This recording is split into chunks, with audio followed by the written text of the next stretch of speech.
kami dari kelompok 4 akan menampilkan presentasi kami tentang siklus karbon dengan saya sendiri, Ihsan Fajar Ramadan dengan NIM 24376020. Dengan saya sendiri, Farhani ZTP dengan NIM 24376014. Dan saya Abdul Mustahab 24376013. Ya, langsung saja kami di sini akan menjelaskan karena kami kekurangan video, maka kami akan membacakan hasil diskusi kami. Siklus karbon. Siklus karbon itu sendiri adalah bagian dari biochemical cycle atau siklus biokimia yang menggambarkan aliran karbon melalui biosfer, atmosfer, hidrosfer, dan geosfer. Dalam konteks dunia lingkungan, karbon menjadi elemen penting karena terlibat dalam berbagai reaksi kimia yang mempengaruhi kestabilan atmosfer tersebut. Juga mempengaruhi kualitas air dan kesuburan tanah. Selain itu, karbon juga sangat berkaitan dengan perubahan iklim karena perannya dengan efek rumah kaca. Lalu selanjutnya saya akan membacakan bentuk-bentuk karbon di lingkungan. Yang pertama adalah karbon dioksida. Dia berada di atmosfer dan terlarut dalam air. Yang ketiga adalah HCO3- dan CO3-2- atau yang kita kenal dengan bikarbonat dan karbonat yang ada di perairan. Lalu selanjutnya ada C organik dalam jaringan makhluk hidup, dan selanjutnya ada metana dari aktivitas mikroorganisme anaerob. Selanjutnya akan dibacakan oleh Rani. Selanjutnya itu adalah proses pertama dalam siklus karbon, yang pertama adalah fotosintesis. Jadi fotosintesis ini tumbuhan menyerap CO2 dari atmosfer dan mengubah menjadi glukosa. Yang kedua itu ada respirasi, makhluk hidup melepaskan kembali CO2 ke atmosfer saat memecah glukosa. Yang ketiga itu ada degradasi organik, penguraian.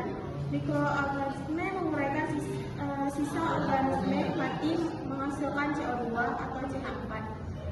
Yang keempat itu ada pembakaran fosil, pembakaran bahan bakar fosil, batu bara, minyak gas.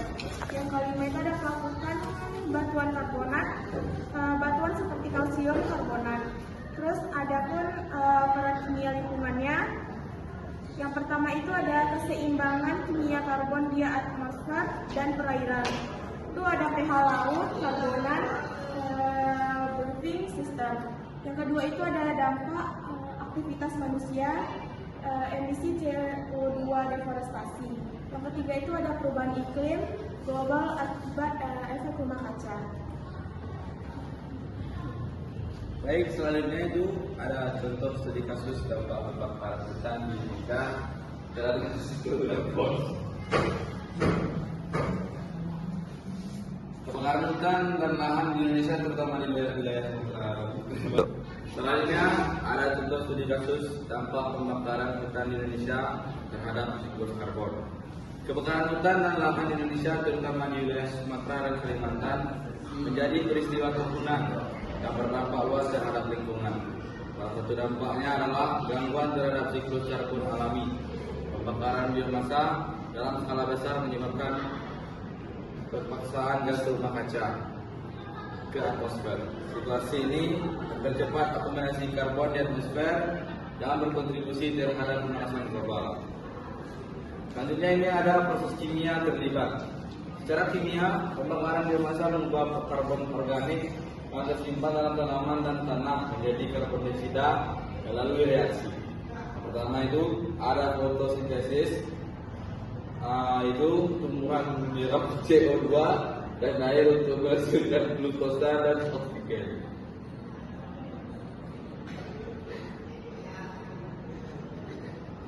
Ada respirasi, yaitu makhluk hidup mengubah glukosa menjadi CO2 dan air. Lalu ada pembakaran fosil, dalam burung biomasa. Selanjutnya pembakaran fosil